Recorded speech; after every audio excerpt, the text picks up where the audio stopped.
윤석열 대통령 관저에 이제 돌아가신 거잖아요. 네네네. 뭐 일각에서는 윤석열 대통령이 관저 정치를 할 것이다. 뭐 옥중에서 사실 옥중 정치를 약간 하셨던 것 같고 네.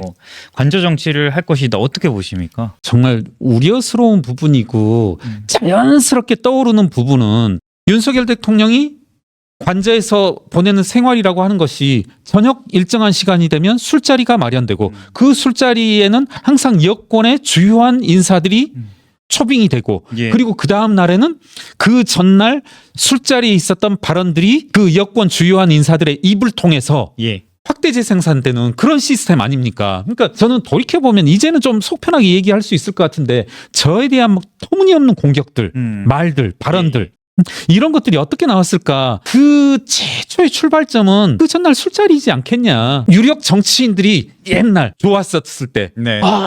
김해계사 윤석열 대통령이 어제 저녁에도 김해계사 칭찬을 많이 하더라.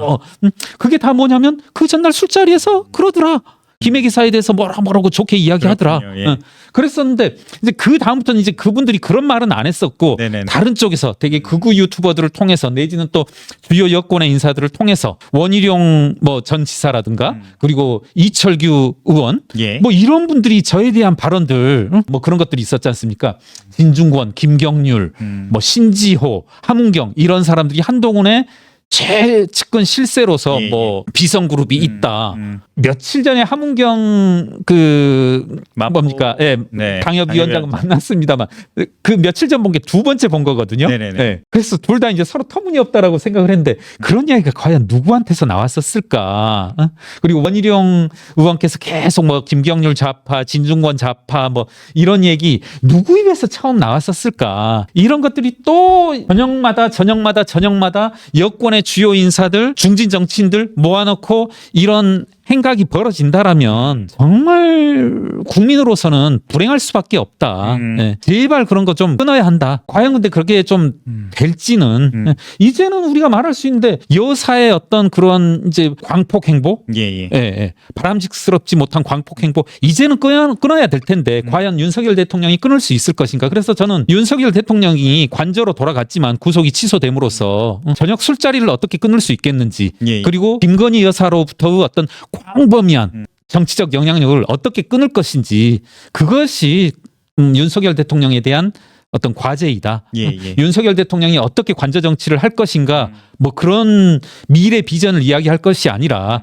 과거에 대한민국을 파탄의 늪으로 떨어뜨린 저녁에서의 술 그리고 김건희 여사로부터의 영향 이 둘을 어떻게 끊을지가 가장 중요한 과제라고 생각합니다. 사실 이 관저 정치가 뭐 괜히 얘기가 나오는 게 아니라 또 어쨌든지 간에 탄핵이 인용되면 조기 대선 모드로 펼쳐질 텐데 예. 계속해서 지금 앞서 여러 번의 어떤 당내 선거라든지 뭐 여러 상황에서 계속해서 나왔던 게 윤심 네. 이게 나오면서 선거에 영향을 미친 그런 장면들이 계속해서 있었고 만약에 조기 대권이 이루어진다면 이 윤석열 대통령의 관저 정치가 또 영향을 미치지 않겠느냐 또 윤심이 나오는 거 아니냐 이런 거잖아요. 그쵸? 이걸 미래의 일로서 추측해야 될 점 찍어야 될 그럴 일이 아니라 지난 총선을 보시면 되죠. 지난 총선을 보면 답이 나오는 거죠. 뭐냐면 윤석열 대통령이 얼만큼 영향을 미치느냐 그것이 결국 선거가 얼만큼 패망을 으로 이룰 것인가. 윤석열 대통령이 끝까지 본인의 영향력을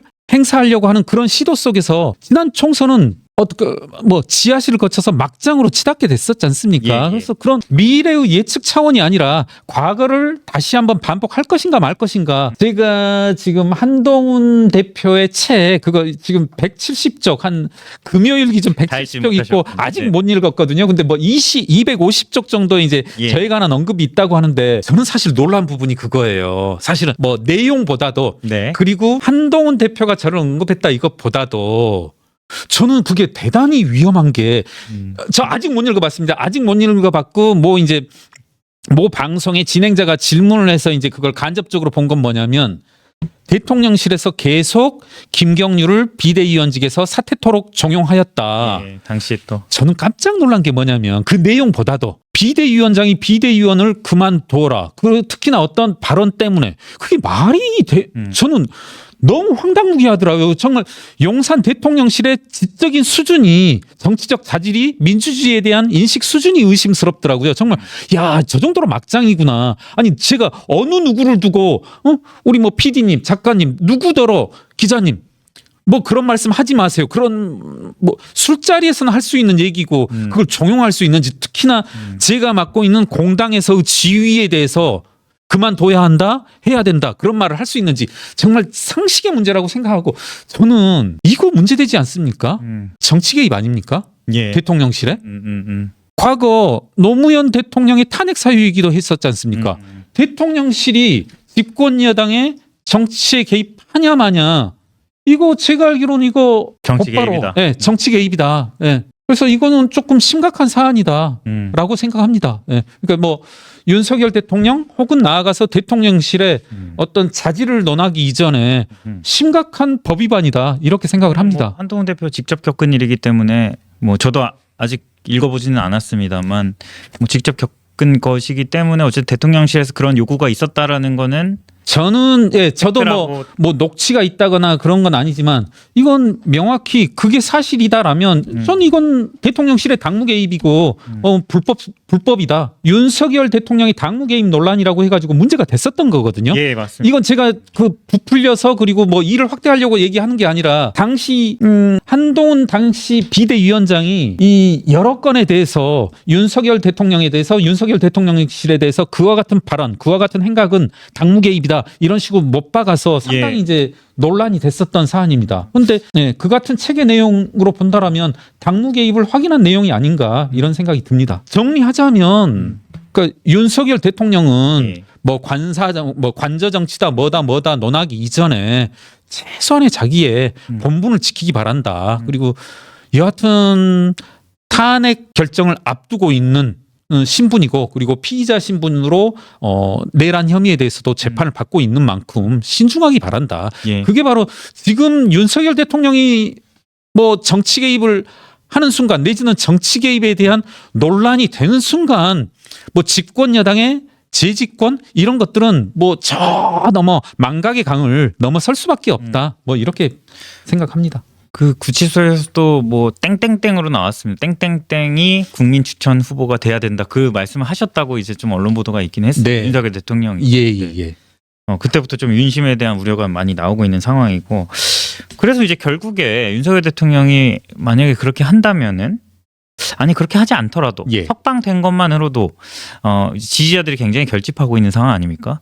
그래서 한동훈 대표에게, 그 대권 출마를 좀 시사하고 있는 한동훈 대표에게 상당히 악재가 될 수 있다, 뭐 이렇게 바라보는 시각도 있는 것 같습니다. 저도 그렇게 좀 많은 분들이 그런 논평도 있고 기사도 있고 약간은 또 고소해하면서 하던데, 저는 그게 만약에 윤석열 대통령의 관저 정치 혹은 윤석열 대통령의 뭐랄까요, 정치적 행보, 윤석열 대통령이 언론의 신문에 나오면 나올수록 한동훈 대표에게 불리하다, 전 그 부분이 인정. 다만 한동훈 대표에게 불리할 뿐만 아니라 국민의힘에 불리한 것은 당연하고, 저는 감히 국민 일반에게도 불행한 일일 뿐이다. 저는 그렇게 말씀드리고 싶습니다. 결코 한동훈 대표에게만 불리한, 혹은 한동훈 대표에게 불리함으로써 누군가는 반사적인 편익을 얻을 수 있는 그런 사안은 절대 아니다. 예. 굳이 말하자면 민주당은 좋을 수 있겠죠. 그리고 본인의 삶이 어떻게 되든, 그러니까 국민의힘 일각을 보면 분명히 그런 분들 계세요. 양주라고 하죠. 중국 철학자,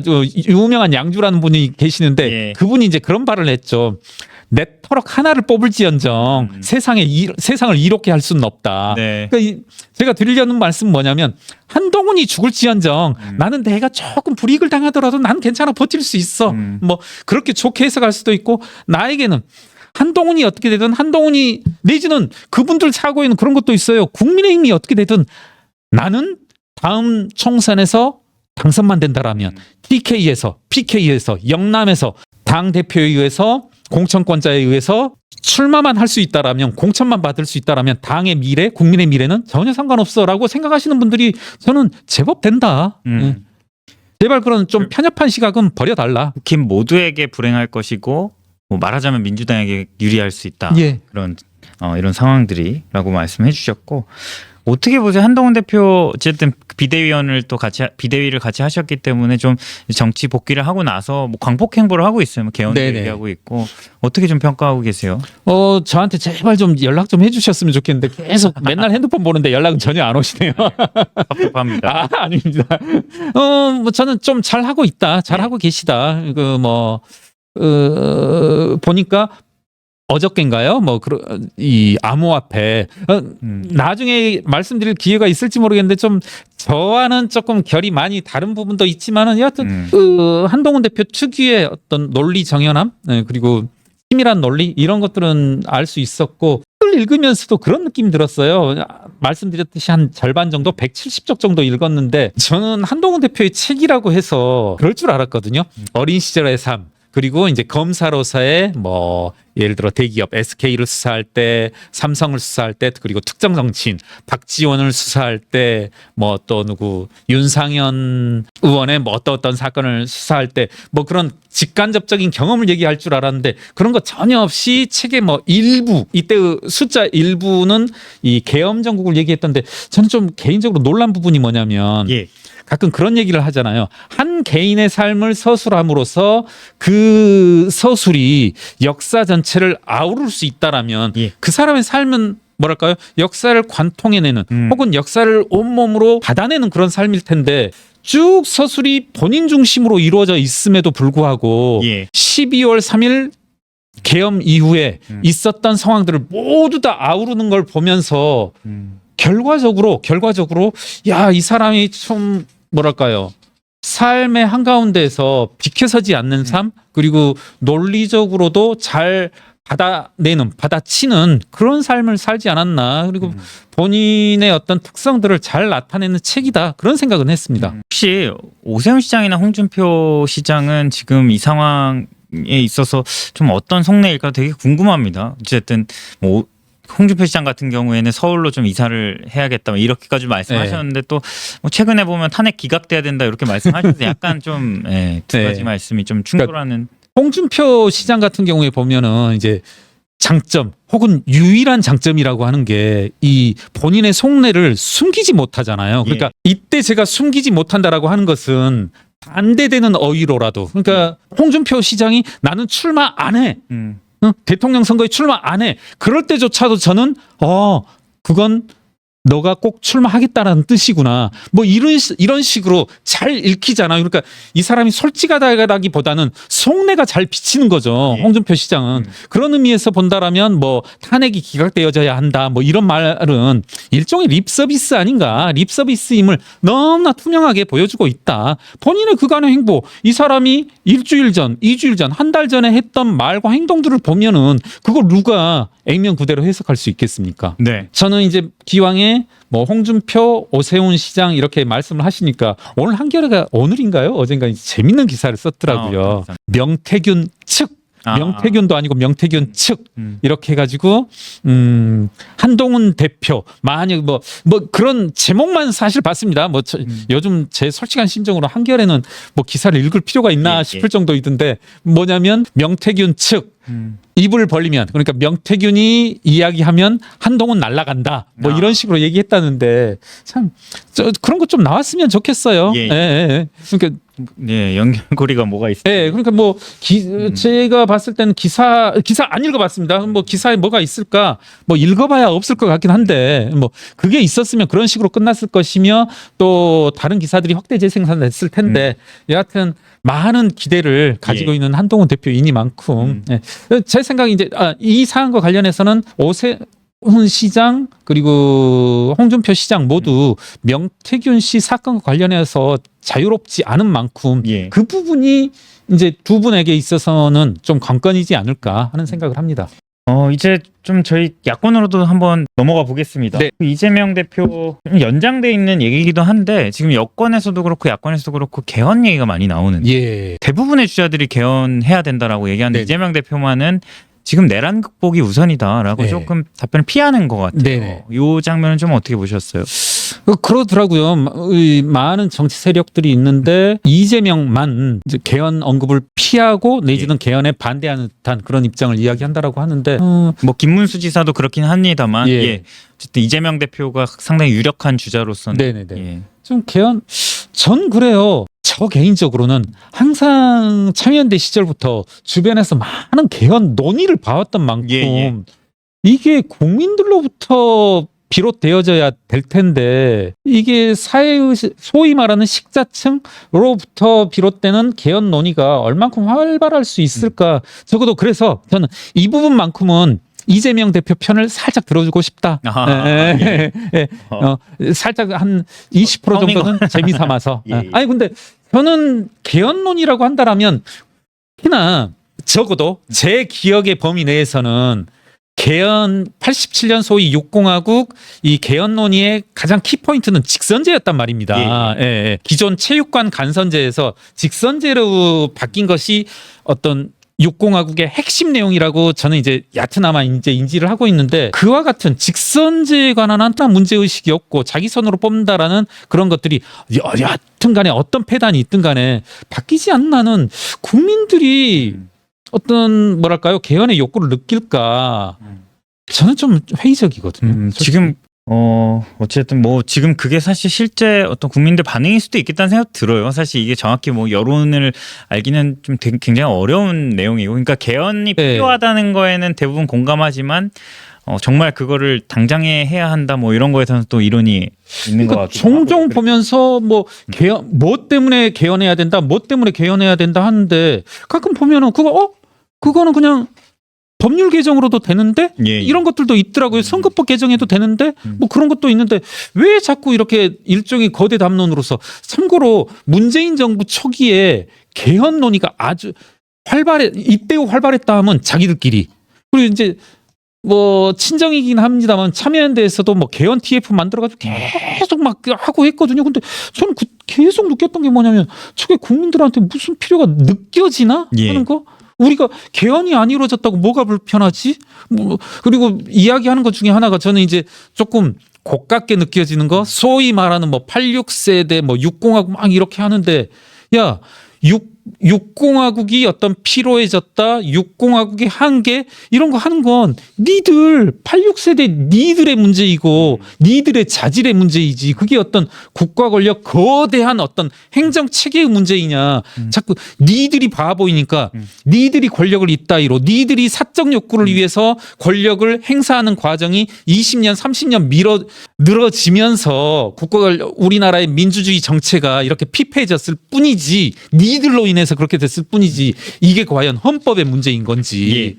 괜히 지가 운전 개판으로 해놓고서는 이건 차의 문제다, 차의 구조를 바꿔야 된다, 지금부터는 뭐 다 사륜구동으로 이륜이 아니라 사륜구동으로 바꿔야 된다. 괜히 차 탓하지 말고 헌법 탓하지 말아라. 이것부터 윤석열 대통령 석방 됐습니다. 뭐 여러 정치권에 미칠 파장들이 전망이 되고 있는데, 일단은 이 법원의 이 결정 사실 뭐 많은 법조계에서도 그렇고 쉽게 예상하지 못했던 일이었는데 어떻게 좀 보셨습니까? 저도 어떻게 보면 국민들이 그리고 우리들이 느껴왔던 것 그리고 뭐 추이라고 해야 될까요? 그런 것들과는 약간 다르게 전격적인 구속 취소 결정이 나와서 조금 우선은 놀랬죠. 그리고 저는 또 하나 이제 오늘 이 시간까지도 놀란 것은 이 재판의 어떤 뭐 결과 과정에 대한 해석이 이렇게까지 천차만별일까.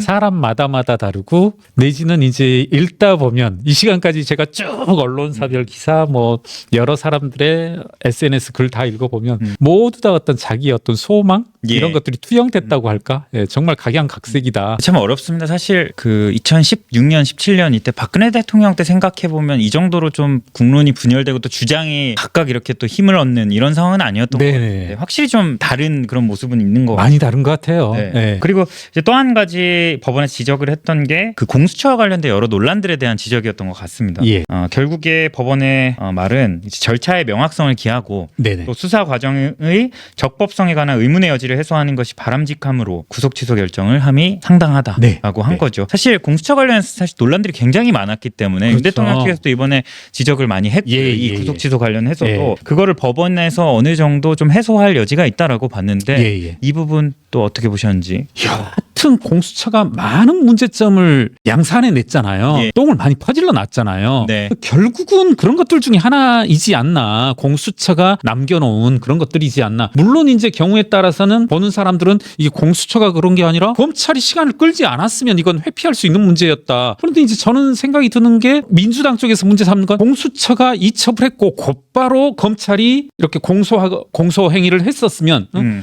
문제가 되지 않았다. 근데 검찰도 검찰 나름대로 충분한 어떤 시간적인 여유, 물리적인 시간이 필요했었으니까 그건 좀 억지 주장인 것 같고 네. 절차상의 문제점이 노정됐었다라면 그걸 이와 같은 구속 취소로서 일견 어느 정도 해소한 측면이 있지 않나. 법적 불명확함을. 그래서 저는 뭐 좀 긍정적으로 봅니다. 또 한편으로 보자면 사실 구속이냐 불구속이냐가 불법 여부를 판단하는 것은 아니잖아요. 그러니까 최종적인 어떤 판단 사안에 있어서 그게 핵심이죠. 예, 네. 그런 만큼 너무 인신구속에 연연할 필요는 없다. 물론 윤석열 대통령에 대해서 탄핵을 하고픈 그리고 혹은 또 뭐 구속하고픈 그런 의욕과 열정을 가지신 분들도 있으시겠지만 법적 절차에 있어서 이와 같은 뭐 하자를 발견했고 법원에서 이와 같은 판단이 있었다 하더라도 본심에 미치는 영향은 또 별도로 판단하면서 뭐 견뎌낼 필요가 있지 않나 하는 생각을 합니다. 우리 질문도 또 댓글에도 나왔는데 검사는 왜 항고를 안 했을까? 이런 말씀을 해볼게요. 우선은 제가 받아들인 겁니다. 그 신문 기사 중에 일부를 그대로 읽어보겠습니다. 법원의 구속 취소 결정에 대해 검사가 즉시 항고를 할지가 문제가 되고 있는데요. 이 부분입니다. 법원의 구속 집행 정지 결정에 대해 검찰이 즉시 항고를 해서 구속을 유지한 사건에서 헌법재판소는 2012년 위헌 결정을 했습니다. 예. 이렇게 되어져 있더라고요. 그러니까 저는 우선은 이 문장을 중심으로 여하튼 검찰이 즉시 항고를 하지 않은 이유 이미 2012년에 헌재에서 위헌 결정을 하였다. 그럼에도 불구하고 많은 분들이 또 그러더라고요. 야, 그러더라도 했어야 됐다. 즉시 항고를 하냐 안 하냐 이런 어떤 실익의 실제 차이의 문제는 그거잖아요. 항고를 했다라면 윤석열 대통령이 풀려나오지 못하니까 이제 그거 때문인 것 같은데 저는 정말 계속 느끼는 감정은 그렇게까지 가혹할 필요가 있나. 소위 미란다 원칙이라고 하는 게 미성년자 성폭행범이잖아요. 예. 미성년자 성폭행범에 대해서조차도 소위 말하는 미란다 원칙이라고 해가지고 절차를 지킬 것을 요청하였는데 국가의 최대 중대사라고 할 수 있는 국가원수 대통령에 대한 구속 여부 혹은 탄핵 여부를 결정하는 데 있어서 그와 같은 어떤 말미 이런 것도 못 주느냐 하는 건 많은 회의가 듭니다. 더군다나 헌재에서 위헌 결정이 내려진 것이라면 이것에 대해서 재차 그렇게 할 필요가 있나 가혹하게. 예. 맞습니다. 그 부분도 아무래도 현직 대통령 신분이라는 점도 사실 고려를 안 할 수는 없는 부분이기도 한 것 같고 아까 말씀 주신 그 2012년의 위헌 상황은 정확히는 구속 정지 상황에 대한 위헌 판단이었는데 어찌됐든 검찰에서는 이 구속 취소 상황도 위헌의 소지가 있을 수 있다라는 점에 대해서 조금 우려를 한 것 같습니다. 그리고 이제 우리 윤석열 대통령이 또 석방이 결국에는 되시면서 어제 상당히 그 장면이 인상적이었다고 해야 될까요? 그 주먹을 불끈 쥐시면서 이렇게 원래는 경호상 이유로 차를 타고 그냥 나갔었어야겠지만 직접 나와서 걸어서 나오면서 지지자들에게 인사하고 또 주먹을 불끈 그렇게 쥐는 그런 장면도 있었습니다. 어떻게 보셨어요? 그 장면은 좀. 저는 그 장면보다는 그 장면에 대한 지적들을 많이 보고 있었는데 소위 아까 이제 우리 시청자분 중에 한 분이 그런 지적을 해주셨지만 요즘 따라 유독 이제 중도라는 어떻게 보면 좋게 말하면 중도이고 양비론자 혹은 양쪽에서 욕먹는 이런 평론의 영역 뭐 그런 분들이 종종 있고 어떻게 보면 제 개인적으로도 그런 분들과 입장이 많이 겹치더라고요. 근데 그분들 한결같이 주장하는 것이 뭐냐면 자제해야 한다, 자중해야 한다. 지금 윤석열 대통령은 지금 뭐 민주당 일각에서도 말씀이 나오고 있지만 결코 뭐 윤석열 대통령이 계산장군처럼 행동한 것은 아니지만 결국은 정치인들은 비치는 모습 모습이 전부는 아닐지언정 80% 90%일 수 있거든요. 네. 그런 상황이다라면 윤석열 대통령이 뭐랄까요, 조금 그것이 기고만장한 모습, 뭐 본인이 승리한 듯한 모습 그런 식으로는 안 비춰져야죠. 그런 면에서 조금은 많이 자제할 필요가 있다 하는 생각이 듭니다. 더 건강해졌다고 합니다. 성경을 또 많이 읽었다. 이런 말씀까지는 그러지만 많은 사람들이 그러잖아요. 뭐 윤석열 대통령 생애 그분이 59년생인가요? 59년생이면 옛날 우리 나이로 67인데 그 생애 동안 유일하게 술 끊은 기간이 아니겠냐. 뭐 시장 기간, 금주. 건강해질 수밖에 없다. 뭐 이런 말씀을 하시더라고요.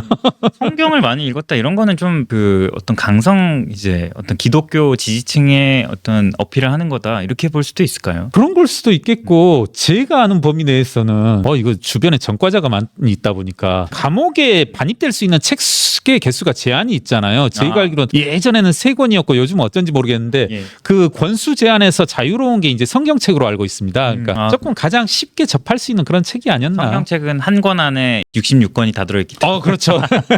약간 편법인. 또 뭐 수양에 성경만큼 또 좋은 책이 뭐가 또 있겠습니까? 저도 많이- 훈련소 갔을 때 그래요? 열심히 예. 읽었던 기억이 납니다. 윤 대통령께서 뭐 정신 수양을 뭐 많이 되셨다라면 그것만큼 또 좋은 일도 없겠죠. 네. 또 가장 이제 중요하게 저희가 바라봐야 될 그 포인트가 탄핵 심판. 네. 이번 주 금요일에 뭐 선고가 될 수도 있다 이렇게 네. 전망도 나오는데 이 윤석열 대통령의 석방이 이 구속 취소가 탄핵 심판에 영향을 미칠 것인가? 여당에서는 지금 보면은 탄핵 심판도 각하해야 된다. 그리고 예. 그렇게 변론 제기해야 된다. 뭐 이런 주장들을 좀 하고 있습니다. 어떻게 보십니까? 이게 전망을 영향을 좀 미칠 거라고 보세요? 제가 조금 회의를 느꼈던 부분 중에 하나가 뭐냐면 네. 재판부의 판결은 이제 언론 보도를 통해서 익히 알려져 있습니다만은 재판부 설명 자료가 또 유포가 됐었지 않습니까? 그걸 이제 저도 읽고 했는데 저는 약간 뭐 기함한 부분이 뭐냐면 제 기억이 맞다라면 예. 민변 현직 회장님이 뭐 어떤 취지에 어떤 논조로 말을 했냐면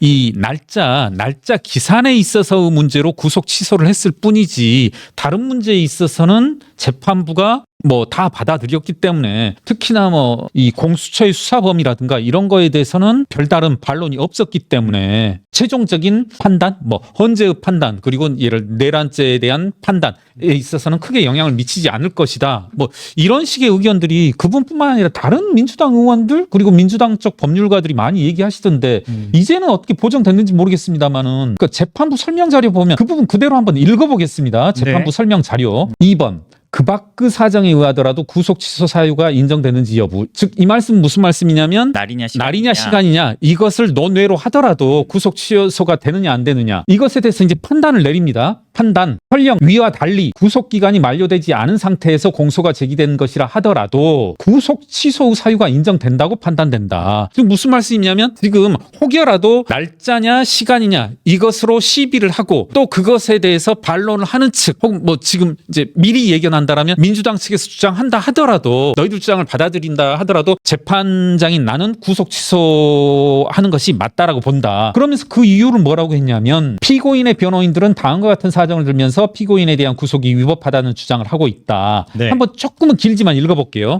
공수처법상 수사처의 수사 범위에 내란죄는 포함되어 있지 않다. 피고 측에 그러니까 윤석열 대통령 측의 주장이라는 겁니다. 공수처는 공수처법 제2조 4호 라목에 따라 직권남용 관련 범죄여서 내란죄에 대한 수사권이 있다고 주장하지만 전 이 부분이 이제 이 부분이 지금부터 중요한데 실제 공수처가 직권남용 관련 수사 과정에서 내란죄를 인지하였다고 볼 만한 증거나 자료가 없다. 그러니까 저는 그 대목이 있었어요. 네, 이 부분에서 그간 있어왔던 뭐 공수처의 논리 혹은 민주당 측의 논리가 산산이 부서졌다. 공수처의 내란죄 수사권이 없다라고 하는 예. 그 윤석열 대통령 측의 부분에 대해서. 잘 아시겠지만 사건의 초반부부터 저도 이 자리에서 와서 얘기했었던 기억이 뚜렷한데 공수처는 내란죄 관련 수사권이 없다. 이건 많은 사람들이 지적해왔던 거거든요. 그럼에도 공수처는 뭐라고 했었냐면 우리 그래 그건 인정할게 혹은 뭐 넌지시 옆으로 비켜둔 채로 직권남용을 수사하다가 관련 혐의를 발견했으므로 인지했으므로 가능하다. 하는데 이제 법원에서 뭐라고 하냐면 너희들 아무리 봐도 니들이 내놓은 자료 중에 직권남용을 수사하는 과정에서 이걸 발견했다는 증적은 하나도 없었다. 그래서 이제 부인하는 거거든요. 그러니까 어떻게 보면 대단히 저는 사실 이 부분을 보면서 대단히 우려스러웠고 저는 이제 그 부분을 걱정했고 야 이거 정말 헌재에서 그러면 기각사유가 되는 거 아니냐 이렇게 해서 좀 상당히 쫄았거든요. 예. 네, 사실 이거라면 일반적이라면 기각할 만한 충분한 사유가 되기 때문에 근데 이제 저도 이게 언론사 보도를 통해서는 시사저널이 아닌 이상은 어디 한 군데 보도를 통해서 명확한 답은 못 추려내겠더라고요. 다 뭐 뭐랄까요 제각각의 해석만 남발된 뿐이지 명확한 법적 근거를 토대로 설명하는 것은 없어서 근데 이제 제가 이곳저곳 전화도 해보고 뭐 나름대로 읽어보고 한 결과 이와 같은 지금 구속 취소 사유에 따른 재판부의 판단이 헌재에서의 탄핵 인용 여부를 판단하는 데 있어서는 영향을 못 미칠 것이다. 저는 이렇게 보고 있습니다. 기왕에 말씀 나온 김에 정말 여당은 공수처를 지금 고발했고 예, 또 야당은 검찰을 고발했는데 이게 정말 황당무계한 것 같아요. 우리가 지난 시간 그러니까 2주 전 연장선상에서 본다라면 우리는 그때 어떤 부분을 지적했냐면 대한민국이라는 것은 선거 결과도 승복하지 못하는 곳인데 네. 이제는 뭐냐면 사법부의 결정조차도 못 받아들이는 그런 곳이 돼버렸어요. 이거 지금 무슨 아수라장인지 하나 이제 저는 그리고 또 이제 계속 나오는 게 여당은 공수처 욕하고 야당은 검찰 욕하고 하는 건데 전 아무리 봐도 이건 공수처 잘못이 크다. 이건 약간의 저의 뭐 감성적인 토로일 수도 있지만은 공수처가 이런 난맥상을 만들어 온 부분이 크다. 공수처가 굳이 나서서 아무것도 지금 정확한 것은 2014년 12월 기준으로 공수처는 단 한 건의 구속도 이뤄낸 적이 없고 심지어는 제가 알기로 유죄 판결도 받아본 적이 없는 조직이거든요. 그런 조직이 어느 날 윤석열 대통령을 구속하겠다고 그 구속의 실익이 있을까 하는 그러면서 국론을 분열시키고 이제 어떻게 보면 난장판을 만들고 현 여권의 어떤 지지율에 급상승하는데 막대한 일조를 한 혼돈의 도가니로 밀어넣은 집단이 공수처이거든요. 저는 그래서 좀 현 사태에 막대한 책임은 공수처에 있다. 네. 정말 능력도 안 되는 집단들이 나서서 나대는 바람에 이와 같은 난맥상을 만들어내지 않았나 하는 좀 지적은 꼭 하고 싶습니다. 말씀 주셨는데 야당에서는 이제 심우정 검찰총장을 고발하기도 했지만 사퇴를 거부하면 탄핵하겠다는 탄핵이 좀 나오긴 했는데 예, 요거는 어떻게 보셨습니까? 정말 오늘 이제 아까 말씀드렸다시피 김웅 전 의원께서 걔가 X를 못 끊는다. 예. 우리는 말할 수 있을 것 같아요. 걔가 똥을 못 끊는다고. 그러니까 정말 또 이제 탄핵병 도진 거잖아요. 한번 계속 탄핵 이렇게 29차례였다고 하고 한덕수 총리를 탄핵을 마지막으로 해서 지금 꽤 긴 기간 탄핵을 하지 않고 있는데 이건 이제 지들도 좀 안 거죠. 예. 국민들이 적어도 피로했다. 내지는 국민들이 분노하고 있다. 본인들 지지율 하락의 급전직하의 원인이 막장 탄핵이라는 것을 알았었는데 이미 약간 이제 뭐랄까요 약효가 좀 떨어지고 있는 거죠. 다시 또 이제 병이 도져서 또 한 번 또 탄핵해보겠다. 네네. 지금 민주당이라는 곳은 어떤 동물적인 본능, 동물적 힘밖에 남지 않은 그런 집단이지 않나. 지성에 반지성적인 상태에 이르러 가지고 지금 또 남는 건 힘밖에 없으니까 남는 건 분노밖에 없으니까 또 한 번 또 탄핵하겠다. 저는 한번 볼만할 것 같아요. 기왕에 그런 어떤 동물적인 힘밖에 남아있지 않다라면 그거 한번 또 한 번 써봐라. 자꾸 국민들 앞에서 탄핵한다 그런 이제 협박을 할 게 아니라 한번 또 탄핵했으면 좋겠다. 뭐 그런 생각이 드는 게 저의 어떤 솔직한 심정입니다. 네. 요 얘기를 하나 꼭 하고 마무리해야 될 것 같아요. 사실 굉장히 이 얘기를 하고 싶었는데 오늘 이슈가 너무 많아서 예. 그 이재명 대표 K 엔비디아론 예. 이걸 지난주에 저희가 쉬면서 못 다뤘었는데 예. 우리 회사님이 또 이 부분에 대해서 좀 생각이 많이 있으시지 않으실까라는 저 이거는 정말 한 3시간 주면 3시간 다 할 수 있을 근데 건데 5분밖에 안 남아서 너무 아쉽습니다. 다음 주에 또 해야 됩니다. 예. 네. 아니 저는 이게 좀 심각하게 봐야 될 사안이고 심각하다. K 엔비디아에 대한 이재명의 태도, 민주당의 태도로부터 이렇게 약간의 과장을 한다라면 민주당의 실체를 알 수 있다. 실제. 그러니까 한 가지만 언급을 해볼게요. 저는 이 부분을 대단히 좀 심각하게 접근하고 계속 어디 가서 떠들고 페이스북에도 쓸 작정인데 여러분 이거 의심되지 않습니까? 그러니까 이재명이 K 엔비디아에 대해서 쭉 얘기를 하는데 저는 그렇거든요. 이거 논할 가치가 없는 내용이다. 이걸 한 글자 한 글자 자꾸 그대로 받아치다가는 이건 같이 바보 되는 그런 거다. 이건 조롱해야 되고 무시해야 될 것이지 진지하게 받아들이면 안 된다. 의문 중에 하나는 여러분 이재명이 소위 엔비디아, K-엔비디아를 얘기했는데 이것에 대해서 진지하게 옹호해주는 경제학자 보셨나요? 이거 진짜 없어요. 다 얘기하는 게 뭐 용해인 그리고 뭐 보좌관들 그리고 뭐 사회활동가 오마이뉴스의 뭐 저기 뭐 전라남도 신안 소재의 뭐 활동가 이런 분들이 막 이재명의 발언은 뭐 새로운 비전을 제시했다는 둥 뭐 어쩌고저쩌고 하거든요.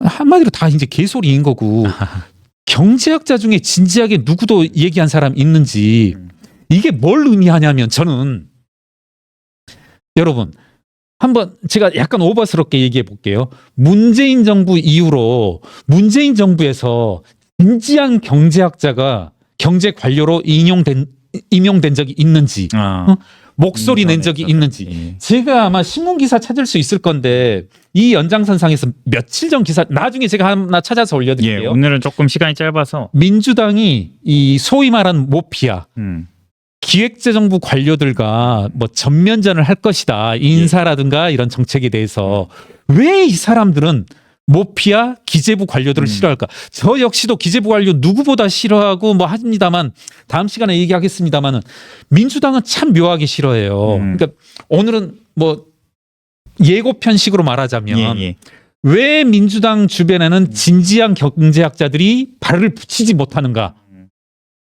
최백은 교수님 같은 분은 계시죠. 화폐를 어마어마하게 찍어서 인프레를 1000배 정도 조성해야 된다. 그런 경제학자들은 계세요. 그런데 왜 진지한 경제학자들은 못 버티는가? 당연하죠, 여러분. 제가 뭐라고 질문했냐면 왜 진지한 경제학자들은 민주당에서 못 버티는가? 예.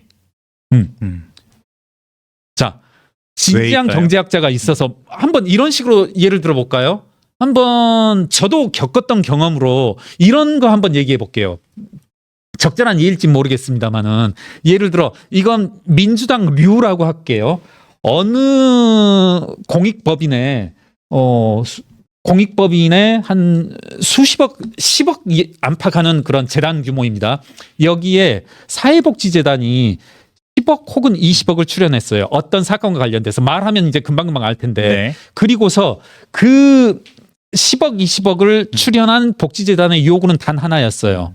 이사 취임. 그러니까 이 10억 이상을 출연하면서 10억 이상을 출연하면서 이사직 하나를 달라. 이게 여러분 좀 뭐냐면 이쪽의 요구는 어떤 요구냐면 원래 이렇게 많이 하거든요.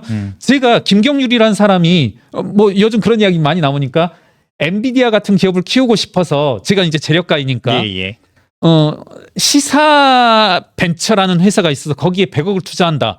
그러면 어떻게 보면 당연하고 꼭 그래야만 제가 꼭이라고 했어요. 꼭 그래야만 하는 게 제 이사 중에 한 명. 이사라고 하는 건 3인 이상이니까 6인일 수도 있고 뭐 10인일 수도 있고 하는데 그 중에 한 명을 취임시켜야죠. 네. 왜?